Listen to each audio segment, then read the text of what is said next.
করবো লড়বো জিতবো। কলকাতা নাইট রাইডার্সের এই স্লোগানটা আজকে যেন হারে হারে টের পাবে দিল বন্ধুরা মুম্বাইয়ের ওয়ানখেড়ে স্টেডিয়ামে। বিগত 12 বছর ধরে মুম্বাই ইন্ডিয়ান্স যে রেকর্ডটা বয়ে যাচ্ছিল, বিগত 12 বছর ধরে শাহরুখ খানের কলকাতা নাইট রাইডার্স টিম যে অপমানটা সহ্য করে আসছিল, যে 12 বছর ধরে ওয়ানখেড়েতে মুম্বাইকে কখনোই হারাতে পারেনি, সেই রেকর্ডটা কিন্তু আজকে ভেঙে গেল। অনেকেই ভাবছিল যে আজকে হয়তো মুম্বাই জিতে যেতে পারে, কারণ তাদের ঘরের মাঠে খেলা।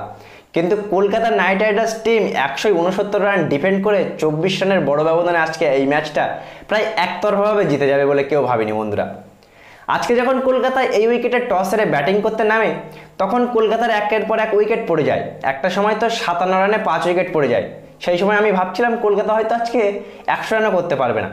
কিন্তু ভাই, অনেকেই আজকে ক্রেডিট দিতে পারে মিচেল স্টার্ককে 4 উইকেট নেওয়াতে, কিন্তু না, আজকে কলকাতা এই ম্যাচটা জিতেছে মনীষ পান্ডে আর ভেঙ্কটেশ আয়ারের ওই ইম্পর্টেন্ট পার্টনারশিপটা।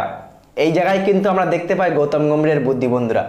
গৌতম গম্ভীর যেখান থেকে কলকাতার টিমে এসছে, কলকাতার তো ভাগ্য বদলে গেছে, নো ডাউট। আজকে এই ইম্প্যাক্ট প্লেয়ার হিসেবে মনীষ পান্ডেকে নামানো কিন্তু একটা ট্রাম্প কার্ড, একটা অনেক বড় একটা চাল চেনেছিল গৌতম গম্ভীর, যে চালটা অনেক ক্ষেত্রেই কাজে লেগেছিল। ওই যে পার্টনারশিপটা হলো, প্রথম ইনিংসে একটা লড়াকু আমরা দেখতে পাই, টার্গেট 169 রান যেটা কলকাতা নাইট রাইডার্স করে। এই রানটা ওয়ানখেড়ের বা মুম্বাই ইন্ডিয়ান্সের ব্যাটিং লাইন আপ দেখে মনে হচ্ছিল না রানটা একটু বেশি রান, কিন্তু বন্ধুরা দ্বিতীয় ইনিংসে যে কলকাতা নাইট রাইডার্স তাদের ঘরের মাঠে 223 রান ডিফেন্ড করতে পারেনি, যে কলকাতা নাইট রাইডার্স নিজেদের ঘরের মাঠে 262 রান ডিফেন্ড করতে পারেনি, সেই বোলিং লাইন আপ আজকে 169 রান ডিফেন্ড করে দিল। হ্যাঁ বন্ধুরা, এটাই কলকাতা নাইট রাইডার্সের বোলিং লাইন আপ, যেখানে আজকে আমরা দেখতে পেলাম বিশ্বের অন্যতম সেরা টিপিক্যাল প্রায় 25 কোটি টাকার বলার মিচেল স্টার্ক।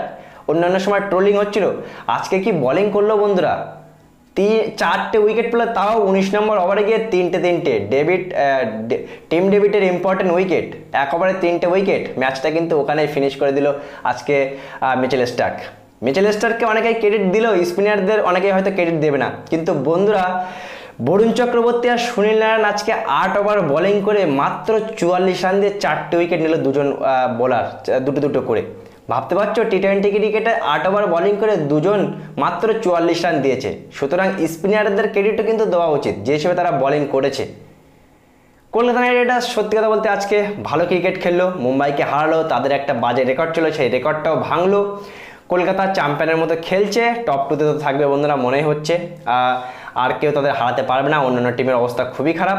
সুতরাং আমরা এটা ধরে নিতে পারি যে কলকাতা আর রাজস্থানের মধ্যে প্রথম সেমিফাইনাল খেলা হতেও পারে। কলকাতা আজকে অসাধারণ পারফরমেন্স করলো, যদিও ব্যাটিং পারফরমেন্স খারাপ করলেও বোলিং পারফরমেন্স তারা এত ভালো করবে হয়তো কলকাতা ফ্যানেরাও আশা করেনি।